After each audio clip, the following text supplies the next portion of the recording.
ஆடி அமாவாசையை முன்னிட்டு ராமேஸ்வரம் அக்னி தீர்த்தத்தில் பொதுமக்கள் புனித நீராடி முன்னோர்களுக்கு தர்ப்பணம் அளித்தனர். ஆண்டுதோறும் ஆடி அமாவாசையன்று இந்துக்கள் தங்களுடைய மூதாதையர்களுக்கு தர்ப்பணம் கொடுத்து வருகின்றனர்.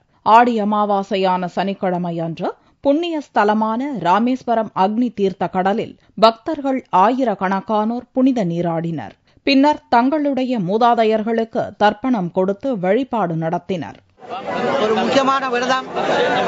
இந்த பெரியவர்கள் செய்த பாவத்துக்கு போக்கக்கூடிய காரியத்தை இந்த ராமேஸ்வர கணத்தில் செய்தால் எல்லா பலன்களும் கிடைக்கும். முதியவர்களுக்கு, பெரியவர்களுக்கும், மறந்து போனவர்களுக்கும், விட்டு போன தேவத்த திங்களுக்கும் இந்த இடத்தில் செய்தால் எல்லா பாவ விமோசனங்கள் போகும் என்று பெரியவர்கள் சொல்லியிருக்கிறார்கள். இந்த ராமநாதசாமி ராமேஸ்வரத்தில் செய்தால் எல்லா பாவத்தையும் போகலாம் என்று.